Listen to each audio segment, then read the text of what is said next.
Excellence. Bonjour. Et bienvenue. Merci. Merci. Et à présent, Excellence, avec votre permission, la prière. Au nom du Père et du Fils et du Saint-Esprit, notre secours est dans le nom du Seigneur Qui a fait le ciel et la terre. Dieu notre Père, nous te bénissons. Tu es le Dieu de la vie. C'est toi qui, encore aujourd'hui, nous fait vivre, nous donne la vie. Nous te bénissons. Nous te bénissons, Père, pour nous avoir donné la grâce de la vie éternelle en Jésus, ton Fils. Nous te bénissons. Dans l'Esprit Saint et par le Christ, tu as fait de chacun de nous et tu appelles tous les hommes à devenir tes enfants, à devenir tes fils et tes filles spirituels, appelés à la gloire du ciel. Tu nous appelles tous dans l'Esprit Saint à être héritiers avec le Christ dans la gloire du ciel. Nous te bénissons. Tu nous appelles tous au salut éternel. Nous te bénissons. Père, poursuis l'œuvre de ta grâce et de ton salut en nos cœurs, à nos âmes, dans l'Église et dans le monde. Que tous les hommes, que toute la création te proclame, te célèbre et parvienne un jour à l'éternité bienheureuse dans le ciel. Par Jésus le Christ notre Seigneur. Amen. Au nom du Père et du Fils et du Saint-Esprit. Amen.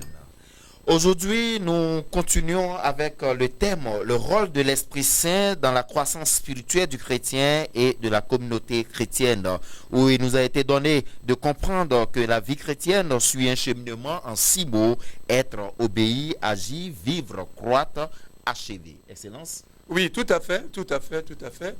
Nous approfondissons donc le plan de Dieu, le plan du salut de Dieu, révélé, inauguré, réalisé, accompli en Christ Jésus. Voilà. Qu'est-ce que Dieu veut?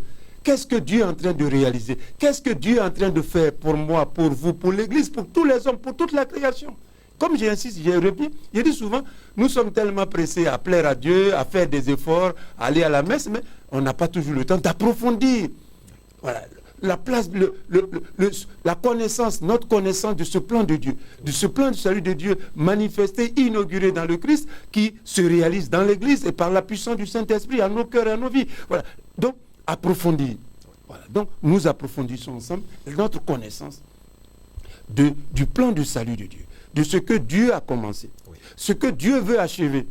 Ce que Dieu, là où Dieu veut nous conduire, il veut conduire tous les hommes, tous les êtres humains. Voilà. Là où Dieu, il nous prend et là où il veut nous conduire. Quelle est la destination finale? Quelles sont les étapes pour y arriver? Voilà. C'est ce que nous tentons, bien sûr, avec la grâce de Dieu, voilà, à l'écoute de la parole de Dieu, d'approfondir, de connaître, pour mieux répondre à Dieu. Parce que si vous ne savez pas où vous allez, il vous est difficile d'y arriver. Enfin, au moins vous allez perdre beaucoup de temps. Parce que vous allez chercher, vous allez à gauche, vous allez à droite, et quelquefois même vous n'allez même pas arriver. Donc, avant d'emprunter la voie du salut, avant de prendre le chemin qui conduit à la gloire du ciel, prenons le temps, donnons-nous le temps de connaître ce chemin-là. Voilà. Alors, vous et moi, bien sûr, avec la grâce de Dieu et le don spirituel du Saint-Esprit, nous serons à même, nous serons plus capables. Voilà, de cheminer progressivement, comptant sur la bonté de Dieu, la miséricorde de Dieu, la grâce de Dieu. Alors, effectivement, nous avons commencé cette grande partie qui est importante pour chaque baptisé.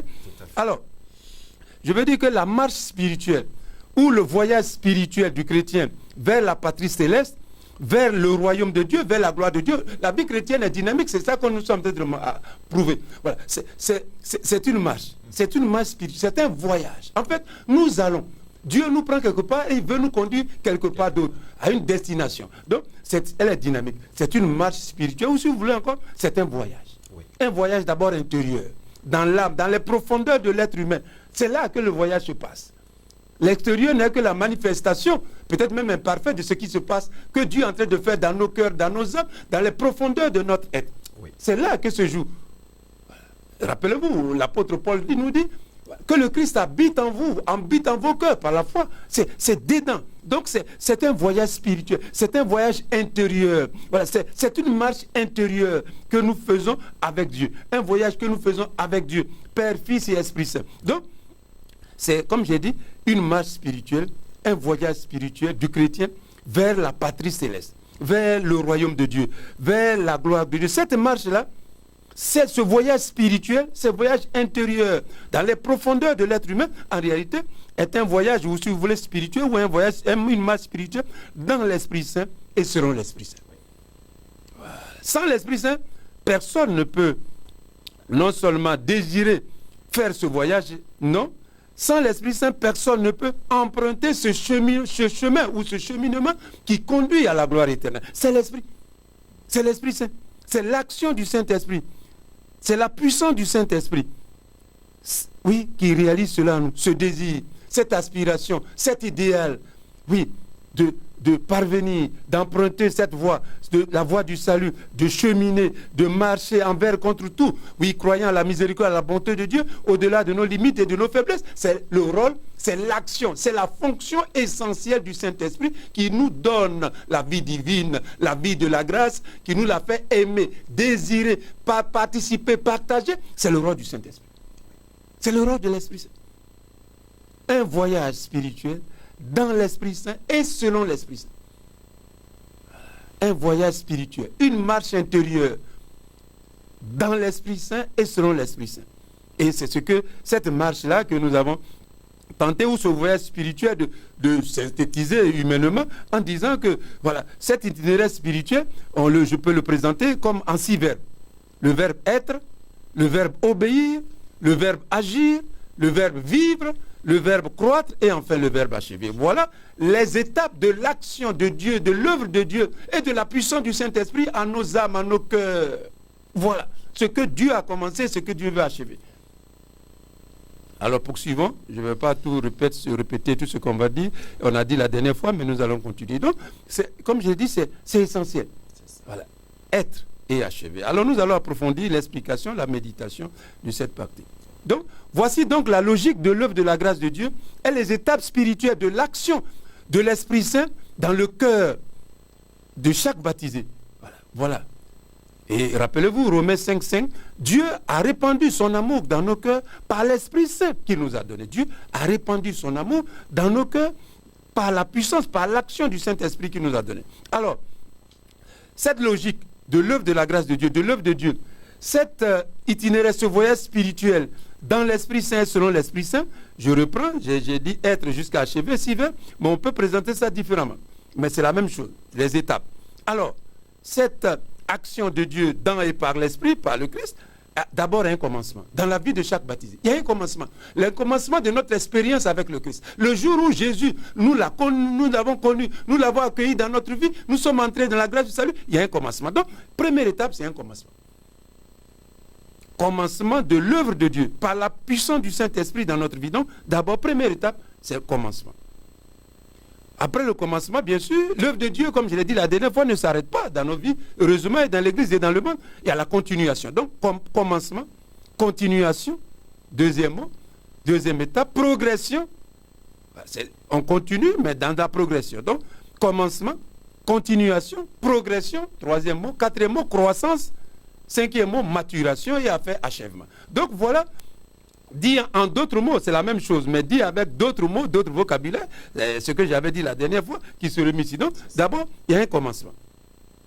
Et nous tous, nous avons fait l'expérience. Le jour où nous sommes nés à la foi au Christ, nous avons accueilli la parole de Dieu, nous avons accueilli Dieu et le Christ dans notre vie par la puissance du Saint-Esprit, il y a eu un commencement. Toute expérience spirituelle a un commencement. D'ailleurs, notre vie même a un commencement. Et comme vous le savez, tout ce qui commence doit avoir une fin.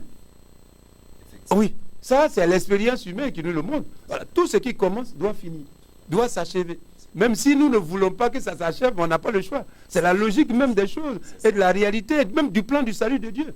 Le plan du salut de Dieu qui commence, ou qui a commencé un jour dans notre vie par la grâce de la foi, un jour ça se terminera, ça s'achèvera, connaîtra son apothéose, son accomplissement total. Donc d'abord il y a commencement, 2, continuation, 3, progression, 4, croissance, 5, maturation et enfin, accomplissement et achèvement. Alors, en quoi consiste le commencement de l'œuvre de Dieu dans ma vie, dans notre vie, dans la vie de tous les hommes? En quoi consiste le commencement de l'action spirituelle du Saint-Esprit dans la vie d'une personne, dans la vie du chrétien, dans la vie du baptisé? En quoi commence? Quand on dit Dieu commence son œuvre dans ma vie ou a commencé dans la vie de quelqu'un, qu'est-ce que ça veut dire? Qu'est-ce que Dieu a fait? Ou qu'est-ce que Dieu a commencé? Ou qu'est-ce que Dieu a initié? Ou qu'est-ce que Dieu est en train de faire? À quoi correspond le commencement de l'œuvre de Dieu dans ma vie? À quoi correspond l'action du Saint-Esprit quand ça Dieu commence? La puissance de l'action du Saint-Esprit fait quoi? Alors, c'est ce que nous allons voir. Ce commencement de l'œuvre de Dieu, de l'œuvre de salut, de l'œuvre de la grâce par la puissance du Saint-Esprit, dans ma vie, dans notre vie, dans la vie de tous les hommes, consiste d'abord au don spirituel de la naissance en Dieu. Don spirituel de la naissance en Dieu. Don spirituel de la naissance dans la vie divine. Voilà d'abord. Voilà ce que Dieu fait, commence dans la vie de quelqu'un, par la foi. Voilà. Et l'action et la puissance du Saint-Esprit. Donc, don spirituel de la naissance en Dieu. Nous naissons de Dieu et en Dieu. Voilà ce que Dieu réalise par la puissance du Saint-Esprit. Nos cœurs, nos âmes, nous sommes nés de nos parents, papa, maman. Mais en réalité, spirituellement, par la foi, nous naissons. Par la puissance du Saint-Esprit, nous naissons de Dieu. Nous naissons en Dieu. Nos cœurs, nos âmes, les profondeurs de notre être, oui, la réalité, la vie divine jaillit, naît et commence à grandir, commence à couler. Voilà. Donc, d'abord, commencement de l'œuvre de Dieu, commencement de l'action, de la puissance du Saint-Esprit dans la vie de quelqu'un, d'un chrétien, d'un baptisé, consiste d'abord à recevoir de Dieu, par la puissance du Saint-Esprit, la naissance de Dieu, la naissance en Dieu et la naissance dans la vie divine. Jean chapitre 1, verset 12 à 13. Rappelez-vous, où déjà l'évangéliste écrit, ceux qui croient au nom du Seigneur Jésus sont nés de Dieu. Ils sont nés de Dieu. Voilà, donc, c'est la naissance en Dieu, de Dieu. Oui, ceux qui croient au Christ sont nés de Dieu. Nos cœurs, les profondeurs de notre être, dans notre moi, il y a une naissance nouvelle, spirituelle, éternelle, divine, surnaturelle, que l'Esprit Saint a réalisée dedans. Donc, la naissance, donc le commencement de l'œuvre de Dieu correspond d'abord au don spirituel de la naissance en Dieu. Et Dieu réalise cela par le Christ et par la puissance du Saint-Esprit. Don spirituel de la naissance en Dieu. Voilà, la vie chrétienne est essentiellement mystique. Ce n'est pas une participation à un groupe extérieur, à quelque chose avec des amis où on s'en va, on est content, on les retrouve. Non, ça se passe d'abord dans nos cœurs, dans les profondeurs de notre être. Et cela est de Dieu, est l'action de Dieu, est l'action de la puissance du Saint-Esprit qui réalise cela. Cette nouveauté en Dieu et de Dieu est un don de Dieu et commencement du mystère du salut de Dieu, du plan du salut de Dieu dans ma vie, dans la vie de tout homme. Donc, don spirituel de la naissance en Dieu. Ceux qui croient au Seigneur Jésus-Christ sont nés de Dieu. Jean 1, 12, 13. Ensuite, comme vous le savez, le texte que nous avons aussi lu, Jean chapitre 3, verset 3. Donc, Jean, évangile, le même Jean. Jésus répondit à Nicodème, en vérité, je te le dis, à moins de naître de nouveau, nul ne peut voir le royaume de Dieu. À moins de naître de nouveau. À moins de naître de nouveau. La naissance nouvelle, la naissance en Dieu, être né de Dieu.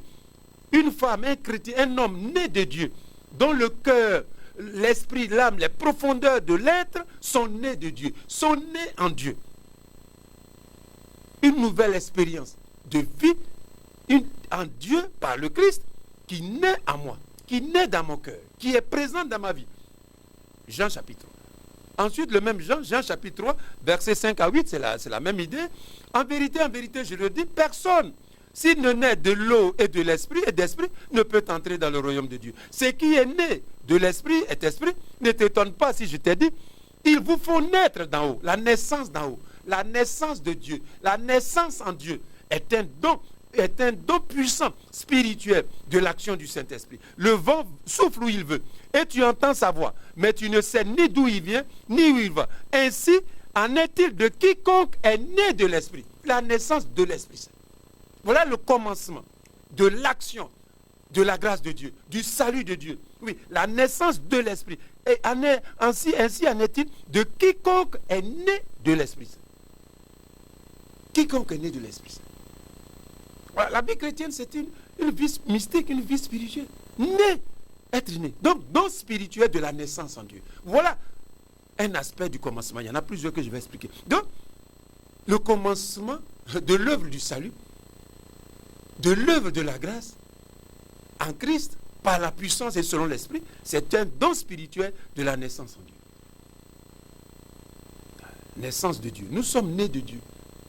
Nous sommes nés de Dieu et en Dieu. Nos cœurs, nos âmes, les profondeurs de notre être sont plongés désormais dans la vie divine, dans la vie en Dieu. Oui, comme j'ai dit souvent, on vit la vie chrétienne seulement, essentiellement à partir de l'extérieur. Non, on l'appauvrit. On l'appauvrit. Le jaillissement de cette vie chrétienne commence, comme je l'ai dit, dans nos cœurs. Et cette expérience est don gratuit de Dieu, est don spirituel de Dieu, est une naissance en Dieu par la puissance, par l'action du Saint-Esprit. Personne d'entre nous ne peut se donner cette grâce. Non, ce n'est pas possible puisque c'est une naissance nouvelle qui n'est pas biologique, qui n'est pas terrestre, qui n'est pas humaine, mais qui est divine. Naissance en Dieu, naissance de l'Esprit. Ainsi en est-il de quiconque est né de l'Esprit Saint. Être né de l'Esprit Saint. Être né de l'Esprit Saint. Être né de l'Esprit Saint. Voilà la merveille que Dieu a accomplie pour nous et qu'il veut accomplir pour tous les hommes. Merveilleux, Dieu nous aime, son amour n'aura pas de fin. Oui, ainsi en est-il de quiconque est né de l'Esprit Saint. Il rentre dans le mystère de Dieu, il y participe. Il partage la vie divine. Et cela est une expérience intérieure, dans le cœur, dans les profondeurs de notre être, au plus intime de nous-mêmes, où personne ne voit, mais où seul Dieu voit. Oui, c'est là que se déroule, c'est là que jaillit, que s'enracine, s'origine l'expérience de vie chrétienne. C'est là. Commencement comme don spirituel de la naissance de l'Esprit Saint. Être né de l'Esprit Saint. Continuons. Ce commencement aussi, qui est naissance spirituelle en Dieu, par l'action puissante de l'Esprit Saint, qui transforme dans la vie divine les profondeurs du croyant, de l'être, du baptisé, du chrétien, ce commencement est aussi un don spirituel de la création nouvelle. Donc, don spirituel de la naissance en Dieu, par l'Esprit. Ce qui est né de l'Esprit est Esprit. Ce qui est né de chair est chair. Donc, la naissance d'en haut. À cette grâce s'ajoute le don spirituel de la création nouvelle. 2 Corinthiens chapitre 5 verset 17. L'apôtre Paul écrit, quiconque est dans le Christ est une création nouvelle. Quiconque est dans le Christ est une création nouvelle. Donc, Dieu, par la puissance du Saint-Esprit, réalise dans le cœur du baptisé cette expérience nouvelle, création nouvelle. Il y a eu la première création avec Adam et Ève, qui a échoué, entre guillemets, à cause du péché, à cause du mal, à cause de ce que Dieu n'aime pas, ce qui est contraire à la grâce de Dieu, au bonheur de Dieu, pour chacun, pour tous. Mais Dieu, en Jésus-Christ, il fait une création nouvelle. Et c'est grâce à l'Esprit. C'est grâce au don spirituel du Saint-Esprit que cette création nouvelle, le chrétien, le baptisé, est établi, est introduit, établi spirituellement dans cette création nouvelle. Grâce au don spirituel, grâce à l'action et à la puissance du Saint-Esprit. Quiconque est né dans le Christ est une création nouvelle. Ou encore, Galates chapitre 6, verset 15. Ce qui compte plutôt, c'est d'être une création nouvelle. 2 Corinthiens chapitre 5, verset 17. Quiconque est né dans le Christ est une création nouvelle. Galates chapitre 6, verset 15. Ce qui compte, c'est d'être une créature nouvelle. Voilà. Donc ici, ce que Dieu réalise, c'est ça. Voilà. J'ai dit la première création en Adam est périmée, caduque, révolue, dépassée. Une nouvelle création a jailli, a surgi en Christ. Le nouvel homme, le nouvel Adam. Oui. Et grâce à lui et par lui, et le don spirituel, l'action puissante du Saint-Esprit, oui, vous êtes tous baptisés, tous chrétiens, oui, par le don de la grâce de Dieu, par le plan de salut, est introduit, est établi dans cette créature, dans la création nouvelle. Il est uni au Christ. Il participe à la vie divine du Christ. Oui, c'est ça. Don spirituel de la création nouvelle.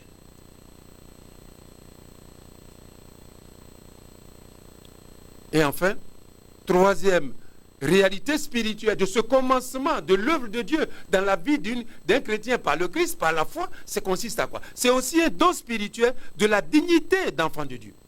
Voilà, don spirituel de la naissance, de la nouvelle naissance en Dieu. Voilà, on est né de nos parents, mais grâce à l'Esprit Saint, Dieu veut nous faire une nouvelle naissance. Nous naissons spirituellement en Dieu grâce à l'Esprit. Ensuite, ce commencement aussi, Dieu, il le continue en nous faisant don de la création nouvelle. En nous unissant au Christ, mort et ressuscité, le nouvel Adam, l'homme parfait, l'homme par excellence, il nous unit à lui, il nous fait partager sa vie divine, voilà, il nous fait exister en lui et par lui. Voilà, donc, don spirituel de la création nouvelle. Ensuite, troisièmement, don spirituel de la dignité d'enfant de Dieu. Voilà les trois commencements. Donc, Jean 1,12, on a déjà lu ça plusieurs fois. Ceux qui croient au nom du Seigneur Jésus, Dieu leur a donné le pouvoir de devenir enfants de Dieu. Jean 1,12. Donc, l'évangile de Jean, au chapitre 1er, verset 12, ceux qui croient au nom du Seigneur Jésus, Dieu leur a donné de pouvoir devenir enfants de Dieu. Donc vous voyez déjà, don spirituel de la dignité d'enfant de Dieu, de la grâce surnaturelle d'être appelé, et nous le sommes vraiment, comme dit Saint Jean, on va le lire, oui, nous sommes fils et filles adoptifs de Dieu, appelés à la gloire de Dieu, héritiers de Dieu, héritiers avec le Christ. Donc, Jean 1, 12, ceux qui croient au nom du Seigneur Jésus, Dieu leur a donné de pouvoir devenir enfants de Dieu. Romains 8, 15, 17, l'esprit que vous avez reçu ne fait pas de vous des esclaves, des gens qui sont encore remplis de peur. C'est l'Esprit Saint qui fait de vous des enfants de Dieu et nous permet d'appeler Dieu le Père, notre Père, c'est-à-dire Abba. L'Esprit Saint lui-même atteste à notre esprit que nous sommes enfants de Dieu. Puisque nous sommes ses enfants, nous sommes aussi ses héritiers, héritiers de Dieu, héritiers avec le Christ, car si nous souffrons avec lui, nous serons avec lui dans la gloire. Donc, Romains 8, 15, 17. Enfin, 1 Jean, chapitre 3, versets 1 à 3. Voyez à quel point le Père nous a aimés. Il a voulu que nous soyons appelés enfants de Dieu et nous le sommes réellement. Voilà pourquoi le monde ne peut pas nous connaître, puisqu'il n'a pas découvert Dieu. Bien-aimés, dès maintenant, nous sommes enfants de Dieu. Mais ce que nous serons ne paraît pas encore clairement. Nous le savons, lorsque le Fils de Dieu paraîtra, nous serons semblables à lui, parce que nous le verrons tel qu'il est. Merveilleux, Dieu nous aime, son amour n'aura pas de fin. Oui, voilà le commencement. Ce que Dieu commence, ce que Dieu a commencé en nous, en chacun, et qui veut réaliser dans la vie de toutes les personnes. Voilà à quoi correspond le commencement de l'œuvre de Dieu, de l'œuvre du salut de Dieu, de l'œuvre de la grâce de Dieu dans la vie de chaque personne humaine, dans la vie de chaque baptisé, dans la vie de chaque chrétien. Voilà le commencement. Voilà ce que Dieu a commencé. Voilà ce que Dieu a commencé, qu'il veut poursuivre, qu'il veut continuer avec ta collaboration, avec ta participation, avec ta coopération de chacun et de nous tous. Voilà ce que Dieu a commencé. Voilà ce que Dieu a commencé. Voilà ce que Dieu a commencé. Quand je suis baptisé, quand je suis né par la foi, quand j'accueille cette grâce-là dans le sacrement, premier sacrement, le sacrement. Voilà ce que ça veut dire spirituellement. Souvent, on n'a pas le temps d'expliquer comme ça le baptême. On pense seulement aller communier, faire un peu de fête à la maison, et puis c'est fini. Non, voilà la profondeur spirituelle de ce que veut dire être baptisé. C'est-à-dire Dieu a commencé spirituellement, par l'action du Saint-Esprit, l'action de Dieu t'a rejoint dans ta vie. Dieu a commencé, voilà ce qu'il a commencé. Voilà, c'est l'œuvre de Dieu. Quand on dit je suis sauvé, voilà ce que ça veut dire. Voilà ce que Dieu a commencé, qu'il veut achever. Donc vous voyez que c'est d'abord, je l'ai dit, ça se passe d'abord, c'est spirituel, c'est intérieur, ça se passe dans ton cœur, dans ton âme, dans les profondeurs de ton être. C'est là que se joue le mystère de Dieu, l'œuvre de la grâce, l'œuvre du salut, l'action et la puissance du Saint-Esprit. C'est en toi, c'est en moi, c'est en nous. Voilà ce que Dieu a commencé. Voilà ce que Dieu veut commencer dans la vie de chacun et de toutes les personnes humaines. Voilà ce que Dieu a fait. J'ai l'assurance de mon salut par la présence du Seigneur Jésus. Son sang m'a lavé, m'a racheté, et l'Esprit Saint m'a régénéré. C'est mon histoire, c'est là mon chant. Louez mon sauveur à chaque instant. C'est mon histoire, c'est là mon chant.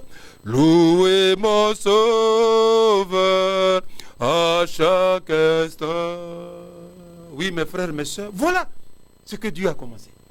Voilà ce que Dieu a initié dans ma vie, dans ta vie, dans la vie de chaque croyant, de chaque baptisé, chaque disciple de Jésus, chaque membre de l'Église, de la communauté chrétienne. Voilà ce que Dieu a commencé au plus profond de ton cœur, au plus profond de ton âme, dans les profondeurs de ton être humain. Voilà le mystère de Dieu, le mystère de la grâce de Dieu, ce que la puissance et l'action du Saint-Esprit a commencé en toi, en moi et en nous tous, et veut communiquer à tous les hommes, à tous les êtres humains. Voilà.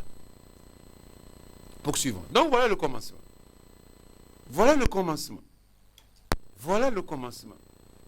Voilà le commencement. J'insiste beaucoup là-dessus. Voilà ce que veut dire commencer. Dieu nous a introduits Il nous a établis. Il nous a communiqué. Quand j'ai dit au commandant, la dernière fois, être, le verbe être, voilà notre être. Voilà notre dignité désormais. C'est ça qui veut dire être. Nous sommes. Dieu nous a communiqué une nouvelle identité, une nouvelle dignité. L'être nouveau dans le Christ, par la puissance du Saint-Esprit. L'être nouveau, qui pense différemment, qui pense autrement, qui pense selon la grâce de Dieu, selon la vie éternelle, qui cherche la patrie éternelle, qui a d'autres valeurs, d'autres hiérarchies de valeurs. Oui, c'est ça, l'être nouveau. C'est ça, être. Quand j'ai dit le premier verbe, c'était être, c'est ça. On est né de Dieu, on est créature nouvelle et on est enfant spirituel de Dieu. Être, voilà ce que est le chrétien, le baptisé, il est. C'est pour ça que j'ai mis le verbe être. C'est ce que j'explique. Voilà ce que est. Devant Dieu, pour Dieu et avec Dieu, par le Christ et par la puissance du Saint-Esprit, par l'action du Saint-Esprit. Voilà ce qu'est chaque chrétien, tous les baptisés devant Dieu, en Dieu, selon le plan de Dieu, selon le dessein de Dieu, dans le Christ et par la puissance du Saint-Esprit. Donc, que l'on soit laïque, que l'on soit personne consacrée, que l'on soit clair, ça n'a pas d'importance. Voilà ce que chacun est devant Dieu. Et ça passe pas. Comme je vous dis toujours, je suis évêque, je suis le 3e évêque, après il y aura un 4e évêque. Ce qui est extérieur s'arrête. Voilà. Ce qui est intérieur ne s'arrête pas. Puisque ça... Voilà. Donc, voilà être. Voilà ce que veut dire. Donc, voilà ce que chaque baptisé est. Voilà. On est né de Dieu. On est créature nouvelle. Et chacun est enfant spirituel de Dieu. Appelé à la gloire de Dieu. Appelé à l'éternité de Dieu. Voilà la merveille que Dieu a commencé en nous, en chacun. Et qu'il veut continuer. Qu'il veut poursuivre et qu'il veut achever. Voilà ce que nous sommes devant Dieu, mes frères et mes sœurs. Pour chacun, pour nous tous. Et ce qu'il veut que tous les hommes deviennent. C'est pour ça que le chrétien, quand il regarde les hommes, il les voit différemment. Il devrait les voir différemment. Oui, voilà le projet de Dieu. Sur tous les hommes, sur chacun. Ça devrait changer notre perception de l'humain, du mystère humain. Notre vision de l'humanité. De tous les hommes, connus ou inconnus, d'ici ou d'ailleurs. En nous inscrivant résolument dans la vision de Dieu, dans ce grand projet de Dieu, dans ce que Dieu a commencé, qu'il veut faire pour tous les hommes, pour chaque personne humaine. Non, la vision chrétienne qui part de l'intérieur, qui s'enracine dans ce grand projet de Dieu, dans ce grand commencement de l'action du projet de Dieu, dans sa réalisation, oui, ça change la vision. Alors, Dieu continue. 2, continuation. Donc, continuation de l'œuvre de Dieu, ce que Dieu a commencé en nous, il a fait de nous, et l'action spirituelle du Saint-Esprit dans la vie du chrétien, on l'a déjà dit, Philippiens 1,6, je suis certain de ceci, je suis convaincu de ceci, Dieu qui a commencé en vous cette œuvre bonne, voilà l'œuvre bonne que Dieu a commencé, comme vient de dire, l'œuvre du salut, la continuera. Voilà la dynamique, continuation. Donc, la continuité ou la continuation ou la poursuite fait partie de la logique du plan de Dieu. C'est Dieu qui l'a voulu. Dieu pouvait faire un coup, il a commencé, et puis en même temps le commencement et la fin. Dieu n'a pas voulu comme ça. C'est pour ça que tout à l'heure j'ai dit, c'est comme une trajectoire spirituelle, c'est comme un voyage spirituel, c'est comme une marche spirituelle, la vie chrétienne qui commence quand Dieu nous fait don de l'être nouveau et que Dieu va achever dans la gloire.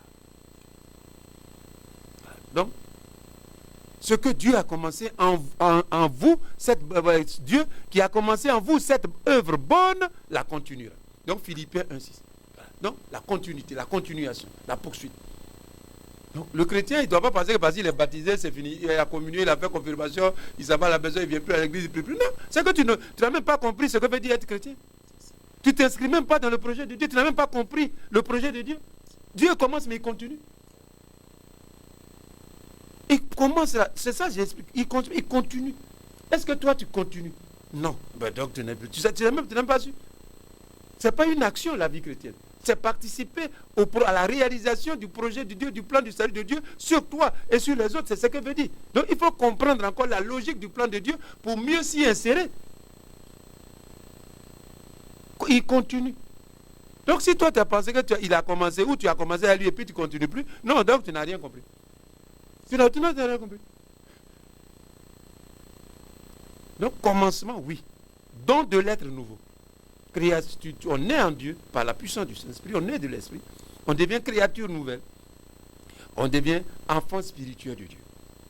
Ça, c'est le commencement. Et c'est ça qu'il veut qu'on continue, poursuivre. Il ne termine pas quand il commence. Voilà. Donc, voilà, c'est ce qu'on a dit. Ensuite, Philippiens 2,13, Dieu produit en vous la volonté et l'action parce qu'il veut votre bien. Donc, la continuité, c'est que Dieu, comme j'ai dit, il continue son action. Ce qu'il a commencé, il a initié par la puissance du Saint-Esprit dans le baptisé, Dieu ne s'arrête pas. L'action n'est pas achevée, n'est pas terminée. Donc Dieu, il continue, c'est pour ça que Paul dit, il produit en vous la volonté et l'action pour poursuivre ce qu'il a commencé, pour participer, pour collaborer, pour coopérer à son action en nous, dans l'église et dans le monde. Parce que lui, il continue. Donc toi, tu ne dois pas t'arrêter. Pourquoi tu t'arrêtes? Et c'est celui qui a commencé, il t'a dit que c'est fini. Alors pourquoi tu t'arrêtes? Si tu t'arrêtes, c'est que tu n'as rien compris. Non, lui, il ne s'arrête pas. On dit, Dieu produit en vous la volonté et l'action, parce qu'il veut votre bien. Parce que s'il ne fait pas ça, tu ne vas pas continuer l'œuvre. L'œuvre va s'arrêter. Non, parce que la logique, comme il a dit, là, il a commencé, il veut continuer cette œuvre bonne, l'œuvre de la grâce, l'œuvre du salut, par le Christ, par la puissance, dans la puissance du Saint-Esprit, et ça continue. Ça continue. Comme pour ça, j'ai dit, une marche, c'est comme la vie chrétienne, comme une marche spirituelle, comme un voyage spirituel, comme une trajectoire spirituelle. Voilà. Où Dieu nous rejoint, il se manifeste dans notre vie, il nous fait don spirituel de l'être nouveau, et cette réalité, cette œuvre de la grâce, du salut, il la poursuit, il la continue, il ne s'arrête pas. Donc nous aussi, on ne doit pas s'arrêter, quelles que soient les difficultés, quelles que soient les épreuves. Non, Dieu ne. C'est pour ça que, quand vous lisez Paul, on parle d'être ferme dans la foi, de persévérer jusqu'au bout. On dit ceux qui seront sauvés, c'est ceux qui ont été courageux jusqu'au bout. C'est ceux qui ne sont pas arrêtés à cause d'une difficulté, à cause de la souffrance, à cause du péché. Non, ils doivent aller jusqu'au bout. Parce que Dieu veut aller jusqu'au bout. Et donc nous devons participer à la logique de ce mouvement de salut, de grâce, de bénédiction en nous et dans l'Église et dans le monde. Donc Dieu produit en vous la volonté et l'action parce qu'il veut votre bien. Ensuite, même chose, 1 Corinthiens, la même logique, le même esprit, la même idée. 1 Corinthiens chapitre 1, versets 4 à 9. Je remercie sans cesse Dieu à votre sujet pour la grâce qu'il vous a accordée dans le Christ Jésus. En lui, vous avez reçu toutes les richesses spirituelles, celles de la parole et celles de la connaissance de Dieu. Voilà. Quand vous êtes né de Dieu, quand Dieu vous a fait don de devenir spirituellement création nouvelle, d'être appelé enfant de Dieu. Oui, vous êtes entré dans la connaissance nouvelle de Dieu en Jésus. Dans la nouvelle connaissance de Dieu. Voilà. Car le témoignage rendu au Christ s'est affermi en vous, si bien qu'il ne vous manque aucun don de la grâce de Dieu. À vous qui attendez de voir se révéler notre Seigneur Jésus-Christ, c'est lui qui vous fera tenir solidement jusqu'au bout. Voilà, tenir solidement. Voilà la logique. Il ne faut pas abandonner, il ne faut pas démissionner. On ne commence pas. Et puis non. On doit y tenir solidement.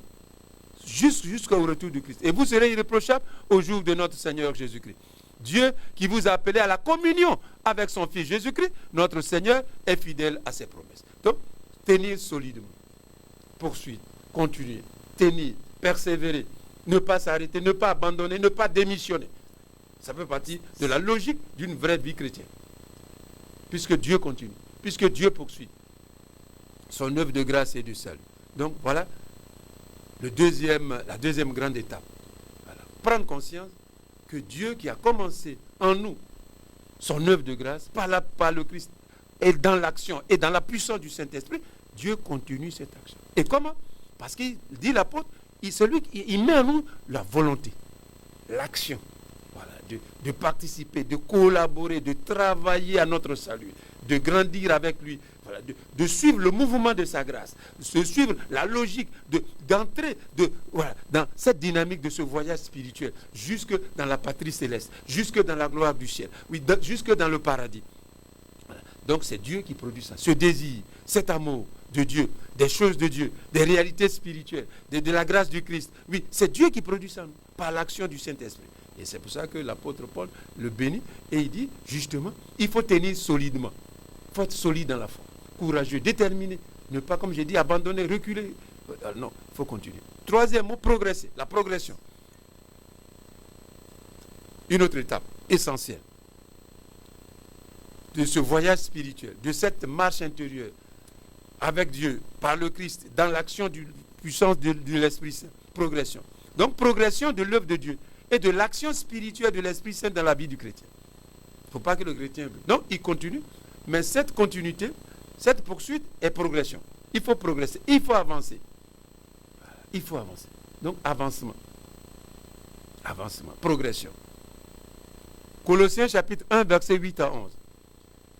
Epaphras nous a décrit comment l'Esprit Saint vous conduit dans l'amour. Voilà, tu vois, comment l'Esprit Saint vous conduit dans l'amour. C'est pourquoi nous ne cessons de prier pour vous. Depuis le jour où nous avons entendu parler de votre foi dans le Christ, nous demandons à Dieu de vous faire connaître pleinement sa volonté. Voilà, connaître pleinement. Donc vous voyez qu'il y a progression. Voilà, tu as commencé petit, mais ça doit être plein. Donc il ne faut pas t'arrêter au petit. Il faut progresser, mais progresser positivement, je vais dire, dans cette continuité. Voilà. Donc, voilà. Vous faire pleinement connaître sa volonté. Grâce à toute la sagesse et l'intelligence spirituelle que donne l'Esprit Saint. Voilà encore l'Esprit Saint qui apparaît. C'est pour ça que j'ai dit, cette marche, ce voyage spirituel, cette trajectoire est à parcourir dans l'Esprit Saint et selon l'Esprit Saint. Donc, grâce à toute la sagesse et l'intelligence spirituelle que donne l'Esprit Saint. C'est l'Esprit Saint qui donne ça. Cette sagesse, ce désir, cet amour de progresser, d'avancer, de lutter, de combattre, pour progresser, pour continuer, pour avancer en Dieu et selon le projet de Dieu, dans la grâce du Christ, c'est une œuvre de l'Esprit Saint. Si l'Esprit Saint ne nous donne pas cette sagesse spirituelle, cette intelligence spirituelle, on abandonne. On démissionne. Intérieurement, spirituellement. C'est le rôle de l'Esprit Saint. Nous maintenir, entretenir, conserver et faire progresser, nous faire avancer dans l'œuvre de la grâce de Dieu. C'est l'œuvre du Saint-Esprit. Et poursuivant donc le texte, ainsi vous pourrez vous conduire d'une manière digne du Seigneur, en faisant toujours ce qui lui plaît. Par tout ce que vous ferez de bien, vous porterez du fruit et progresserez dans la vraie connaissance de Dieu. Vous progresserez dans la vraie connaissance de Dieu. Vous serez puissamment fortifiés à tous égards par la puissance de sa gloire et ainsi rendus capables d'être persévérants et patients dans toutes sortes d'épreuves. Donc Colossiens chapitre 1er verset 8 à 11. Tout est dedans. Dans ce que Paul écrit ici. Comment, il dit pas frère, nous avons décrit comment l'Esprit Saint vous a conduit dans l'amour. Le rôle de l'Esprit Saint. Il y a une progression dans l'amour. On progresse dans l'amour. Si votre amour pour si vous êtes marié, si votre amour pour votre femme ne progresse pas, il meurt. Oui, l'amour, c'est comme ça. Il a besoin d'être entretenu, de se conserver et de trouver tout ce qui est possible pour l'entretenir. Sinon, si ça meurt. Beaucoup pensent que bon, parce que ceux qui sont mariés, ils ont fini, ils ont fait mariage, c'est fini. Non, c'est fini. Il faut l'entretenir. C'est une énergie forte, mais aussi faible. C'est comme un feu. S'il n'y a pas de vent pour souffler dessus, ça s'éteint. Sinon, ça devient incendie. C'est ça. Comment l'Esprit Saint vous conduit dans l'amour? L'Esprit Saint vous progresser dans l'amour, dans l'expérience de l'amour, de Dieu, des hommes, de l'Église, du monde. C'est l'Esprit Saint. L'amour, comme vous le savez, est une énergie divine, invisible. On ne voit pas l'amour. On voit les actes de l'amour, les actions de l'amour, les signes de l'amour, mais on ne voit pas l'amour, comme on ne voit pas Dieu. Mais l'amour, comme vous savez, c'est puissant, c'est une énergie puissante. Comme j'ai dit, c'est comme un feu, un incendie. C'est grâce à l'Esprit. C'est grâce à l'Esprit. C'est grâce à l'Esprit. C'est l'Esprit qui produit ça. Vous conduit dans l'amour. Les baptisés, les croyants, l'Église.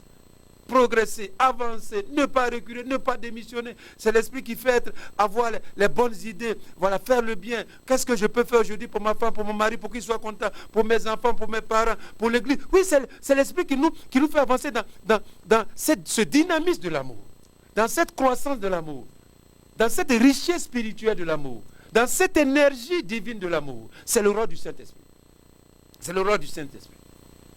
C'est l'horreur du Saint-Esprit. Souvent, nous pensons que bon, mais c'est pour ça que c'est difficile d'aimer. Parce qu'on pense que l'amour, là, ça vient de moi, ça vient de nous. C'est moi qui ai choisi ma femme, c'est moi, puis je m'en... Non, tu seras déçu dans l'amour.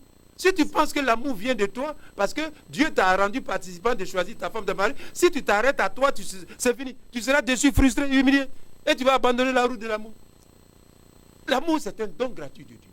C'est une énergie divine, spirituelle, invisible, mais puissante, transformatrice. dynamique, qui fait croître, qui fait grandir. D'ailleurs, si votre amour ne fait pas grandir, ne lève pas à tous égards, celui que vous prétendez aimer, ne vous ne l'aimez pas, vous l'exploitez. L'amour grandit. C'est la logique de l'amour. L'amour valorise, promeut. C'est ça l'amour, c'est ça la logique de l'amour. Merveilleux, Dieu nous aime, son amour n'aura pas de fin. Oui, entretenir l'amour, croire dans l'amour, inventer les choses pour faire grandir l'amour, c'est la logique de l'amour. Et c'est le rôle du Saint-Esprit. Cette énergie que Dieu nous communique, parce que l'Esprit il l'a répandu à nos cœurs, là, il nous maintient de l'amour, dans l'énergie de l'amour, progresser, avancer, comment faire, voilà, pour rayonner dans l'amour. Donc, Tite 3:8, que ceux qui croient en Dieu veillent à s'engager à fond et à progresser dans les bonnes actions. Voilà ce qui est bon et utile à tous. Tite 3:8. Que ceux qui croient en Dieu veillent à s'engager à fond, à s'investir. C'est ce que ça veut dire. C'est grâce à l'Esprit Saint que le croyant, le baptisé, s'investit dans l'œuvre de la grâce, dans l'œuvre du salut. Quand un baptisé, un croyant se donne, se sait engager, ça vient du Saint-Esprit. C'est pour ça qu'il dit, veillez à s'engager à fond. C'est pas petit. C'est s'investir, investir son être, son cœur, ses moyens, dans l'œuvre de la grâce, dans l'œuvre du salut, c'est à progresser dans les bonnes actions. C'est l'action du Saint-Esprit. 2 Timothée 2:1, toi mon enfant, progresse dans la grâce du Christ. Vous voyez, progresser, le mot revient chaque fois. S'engager à fond, s'investir spirituellement. Voilà. C'est l'action du Saint-Esprit.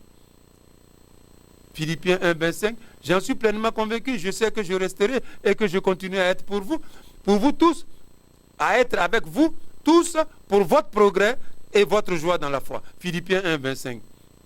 Enfin, Philippiens 1:9, voici ce que je demande à Dieu dans ma prière, que votre amour progresse encore de plus en plus en parfaite clairvoyance et pleine connaissance pour discerner ce qui est le plus important. Ainsi, vous serez purs et irréprochables au jour de la venue du Christ et combler des actions de la justice de Dieu que Jésus-Christ produit en vous, à la louange et à la gloire de Dieu. Donc, Philippiens 1:9, Philippiens 1:25, 2 Timothée 2:1, Tite 3:8, voilà, on a les mots.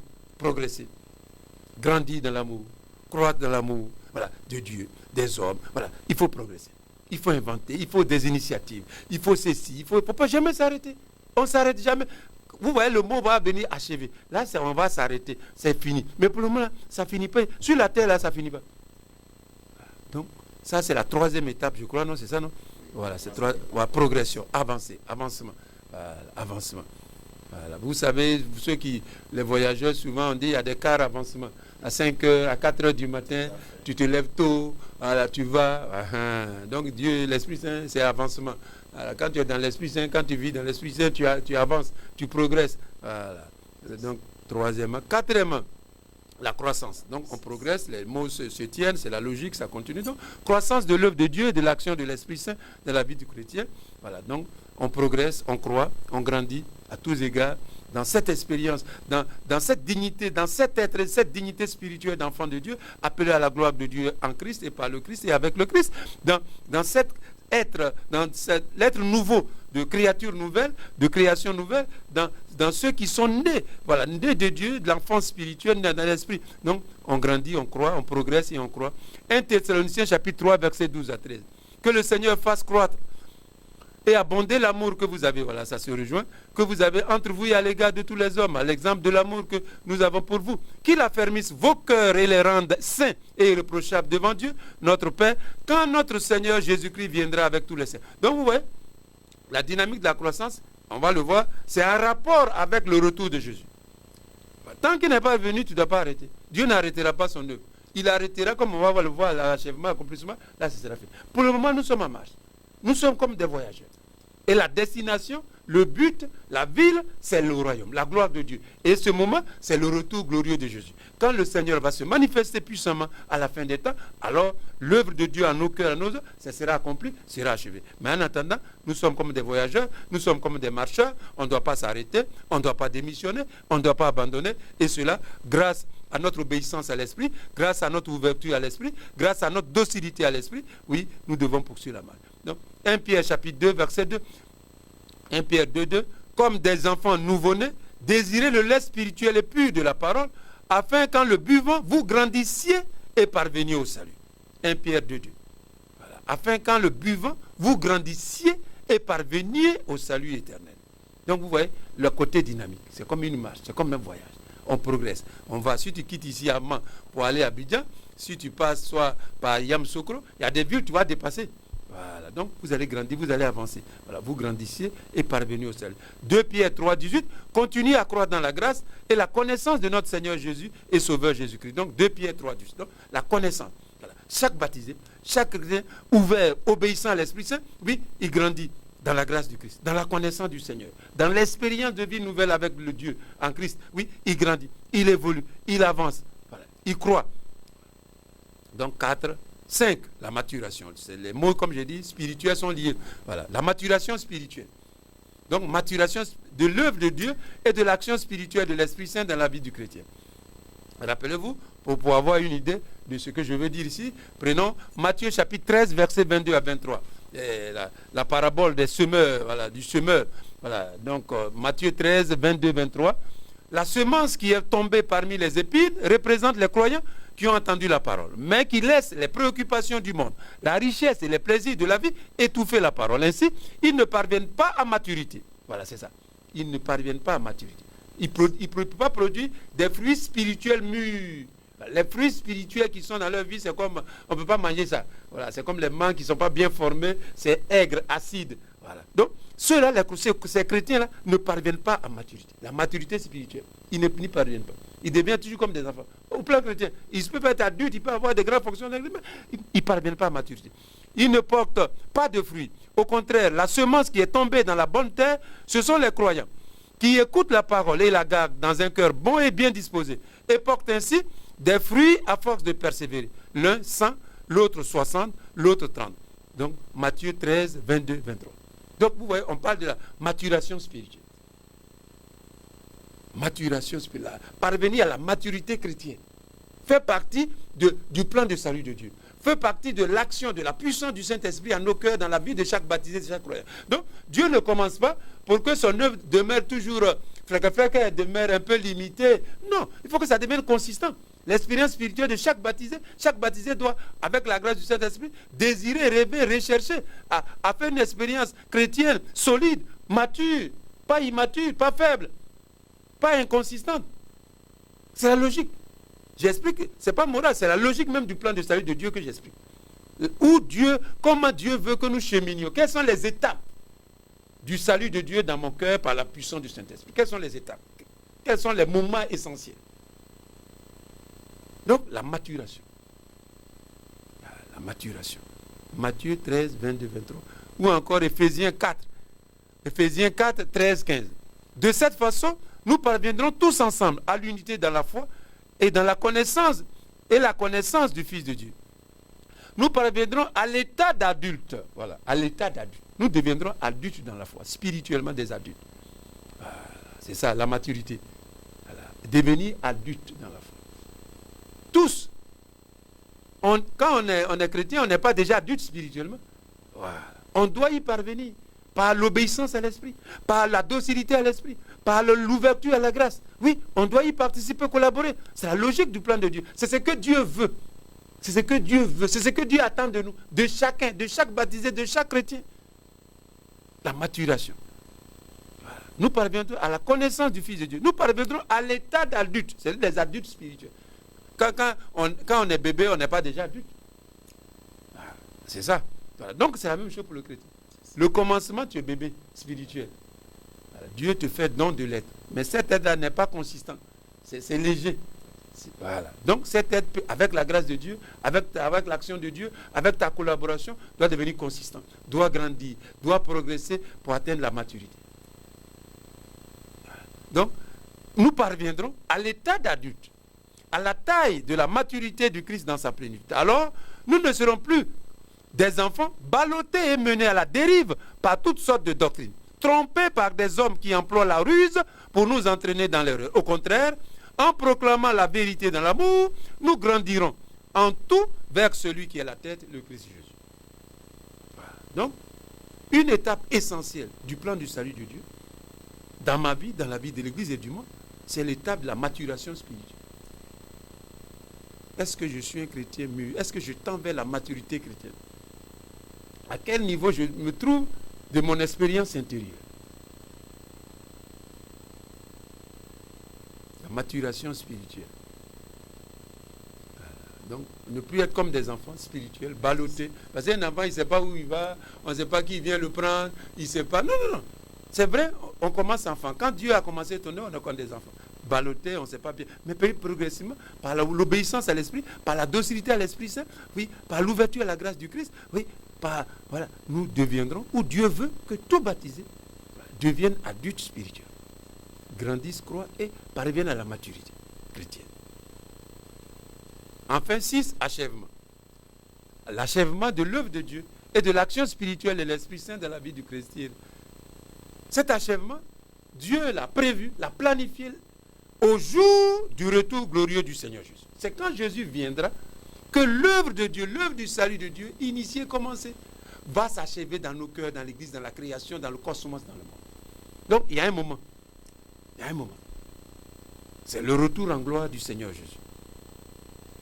Donc, ce moment-là, l'œuvre de Dieu sera couronnée, sera achevée, terminée. Ce sera la fin. Ce sera la fin. Ce sera la fin. Ce sera la fin. Ce sera la fin. Et comme je l'ai dit, ce moment-là que Dieu a prévu, c'est le moment où le Seigneur va se manifester dans la gloire. Il va revenir dans la gloire. La venue du Seigneur à la fin du monde sera le moment de l'achèvement de l'œuvre de la grâce, de l'action puissante du Saint-Esprit, de l'œuvre de la grâce dans ma vie, de l'œuvre de Dieu dans le monde, dans l'Église. Philippiens 1,6 encore, je suis certain. Voilà, donc, continuera jusqu'à son achèvement au jour où viendra le Seigneur Jésus. Paul revient beaucoup là-dessus. Donc le chrétien, il est en marche. Donc, depuis le moment où tu as été baptisé, où tu es né par la foi en Dieu, dans l'Esprit Saint, où Dieu t'a communiqué l'être nouveau de création nouvelle, d'enfant spirituel de Dieu, oui, tu es comme un enfant. Voilà. Il parle de lait. Les enfants, on leur donne pas la nourriture solide. C'est comme ça le chrétien. Quand il naît à la foi, quand il est baptisé, il est comme un bébé spirituel. Et maintenant, il y a des étapes à suivre, à progresser, jusqu'à parvenir à l'achèvement. Ce que Dieu va achever, voilà, c'est au moment où Jésus va venir dans le temps. Il va venir. Donc, voilà, Philippiens 1,6, voilà, il continuera et il achèvera au jour où où viendra le Seigneur Jésus. Comme 1 Thessaloniciens chapitre 5, versets 23 à 24, que Dieu, source de paix, vous sanctifie totalement, qu'il garde tout votre être, c'est-à-dire votre esprit, votre âme et votre corps, irréprochable pour le jour où viendra notre Seigneur Jésus-Christ. Celui qui vous appelle accomplira cela, car il est fidèle. 1 Thessaloniciens, chapitre 5, verset 23 à verset 24. Voilà. Dieu, l'œuvre de Dieu, l'œuvre de la grâce de Dieu. Ce que Dieu a commencé par le Christ, qu'il accomplit, qui continue, poursuit, par la puissance du Saint-Esprit, Dieu l'achèvera. Dieu l'accomplira pleinement, totalement, au jour où le Seigneur Jésus viendra dans la gloire. Donc, il y a un moment. Il y a un moment. Comme en 2 Corinthiens 7, 1, puisque nous avons reçu toutes ces promesses de Dieu, mais bien aimés, purifions-nous de toute souillure du corps et de l'esprit. Achevons de nous sanctifier dans la crainte de Dieu. Donc vous voyez le mot achever. Achever. Achever. Jusqu'au retour du Christ. Comme Hébreux, chapitre 12, verset 1. Gardons les yeux fixés sur Jésus, qui est à l'origine de notre foi et qui l'amène à son achèvement. Qui l'amène à son achèvement, à son terminus. Donc, ce que Dieu a commencé, il va l'achever. Dans la plénitude, dans la gloire du ciel, il va l'achever. Et donc, la vie chrétienne, comme je l'ai dit, comme vous le voyez, depuis le commencement, depuis le don de la foi, depuis la grâce du baptême, est comme un voyage spirituel, comme une marche spirituelle. Voilà. Il y a une route, il y a une direction, il y a un itinéraire, il y a des étapes essentielles, il y a des étapes à connaître. C'est ce que Dieu a commencé. Et Dieu poursuit. Et que Dieu va achever, tout baptisé est appelé à connaître ces étapes spirituelles pour justement coopérer, participer pleinement, se laisser, transformer pleinement par Dieu et participer et collaborer et coopérer avec Dieu à son œuvre en moi, dans les autres, dans l'Église et dans le monde. Il faut connaître ces étapes spirituelles. Donc comme je l'ai dit, ces étapes spirituelles sont essentiellement l'œuvre de Dieu. L'œuvre de Dieu, l'œuvre de la grâce, le don spirituel du Saint-Esprit, mais aussi en s'ouvrant, comme on a dit, Paul dit, Dieu produit en nous la volonté et l'action. Donc le chrétien est appelé à s'ouvrir, à se laisser transformer par l'action de Dieu. C'est ça sa coopération, c'est ça sa collaboration, c'est ça son travail spirituel. Ce que Dieu a commencé, il ne faut pas t'opposer à ça, il ne faut pas résister, il ne faut pas poser une résistance. Sinon Dieu ne va pas achever ce qu'il a commencé. Donc, c'est en cela que consiste la collaboration, la coopération, le travail spirituel de chaque baptisé, de chaque chrétien, de chaque croyant. Il doit coopérer avec Dieu. Pour que Dieu, ces étapes spirituelles se produisent dans sa vie. Alors il est sauvé. Souvent on dit, je suis sauvé, Dieu m'a sauvé, mais on ne sait pas bien ce que ça veut dire. On ne sait pas bien ce que ça veut dire. Non, voilà les étapes par lesquelles Dieu nous sauve. Ou mieux, Dieu nous a sauvés dans le Christ, mais il réalise ce salut-là pour moi, dans ma vie, dans ta vie, dans la vie de chaque personne. Ce qu'il a déjà réalisé une fois pour toutes, grâce à la vie, la mort, la résurrection de Jésus, son ascension dans la gloire. Oui, Dieu l'accomplit maintenant pour moi, pour toi. Et voilà les étapes spirituelles essentielles. Voilà les étapes spirituelles essentielles. Les étapes spirituelles essentielles. C'est pour ça que justement, Saint Paul dit en Romains 8, 14, tous ceux qui se laissent conduire par l'Esprit sont enfants de Dieu. Donc, la logique, c'est obéir à cette action de Dieu. S'ouvrir à l'action de Dieu, à la puissance du Saint-Esprit. Voilà ce que Dieu a commencé. Voilà ce que Dieu poursuit. Et voilà ce que Dieu veut achever. Mais Dieu a voulu, selon son plan, oui, qu'il ne nous force pas. C'est librement que chaque croyant, que chaque personne humaine doit s'ouvrir et accepter cette action de Dieu dans sa vie. Et y participer. Oui, c'est librement. C'est volontairement.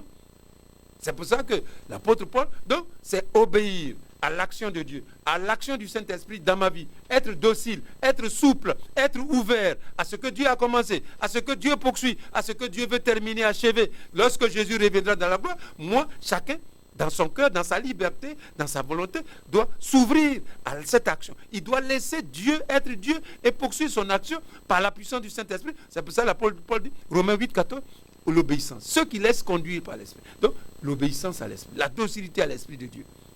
Et c'est pour ça aussi que le même apôtre Paul, il dit, justement, il nous invite à marcher sous l'impulsion de l'Esprit. Tu vois, je l'ai dit, c'est comme une marche, comme un voyage spirituel, jusque dans la patrie céleste, jusque dans le royaume de Dieu. Donc, depuis le jour que Dieu a commencé son œuvre, il va poursuivre jusqu'à l'achever. Alors, l'apôtre Paul, pour bien montrer, comme j'ai dit, l'action, la puissance du Saint-Esprit dans ce voyage spirituel, dans ce voyage intérieur, l'apôtre Paul, marcher sous l'impulsion de l'Esprit. Ou encore, laissez l'Esprit conduire votre vie. Galates chapitre 5, verset 7. Donc, vous voyez, comme j'ai dit, ce voyage, cette trajectoire spirituelle, c'est selon l'Esprit et dans l'Esprit Saint que cela se réalise. Donc, laissez l'Esprit Saint conduire votre vie. Galates chapitre 5, verset 16. Ou encore, puisque l'Esprit Saint nous a donné la vie, laissons-le aussi conduire notre vie. Galates 5, 25.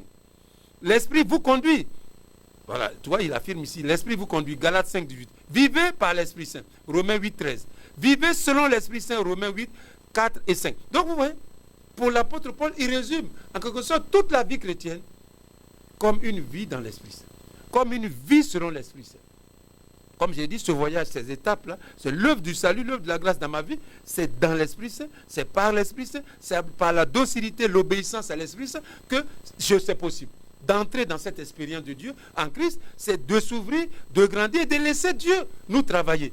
Voilà, en quelque sorte, nous transformer. Voilà, de réaliser pleinement en nous son action, son œuvre par la puissance du Seigneur. C'est justement ça. Marchez sous l'impulsion de l'Esprit.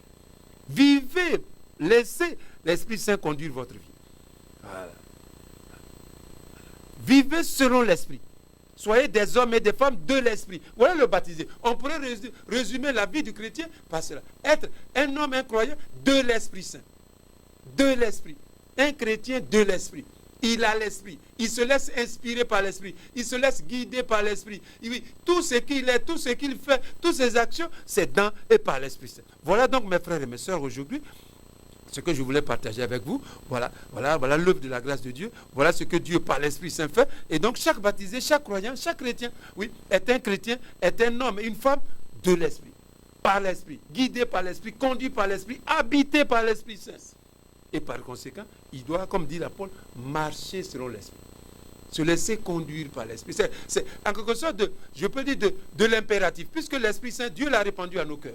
Puisque l'Esprit nous donne déjà la vie, puisque l'Esprit est à nous, alors c'est la logique, il faut se laisser conduire par l'Esprit. C'est comme on dit la logique. Donc, le don l'indicatif devient l'impératif. Voilà. Si Dieu vous a fait don du Saint-Esprit, que Dieu vous a introduit dans la grâce de l'Esprit Saint, alors, logique, c'est normal que vous vous laissez conduire par l'Esprit, que vous laissez diriger par l'Esprit, que vous laissez transformer par l'Esprit. Enfin, c'est la conséquence.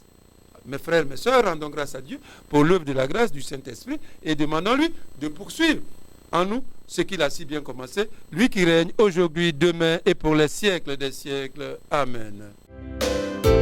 Viens, Esprit Saint.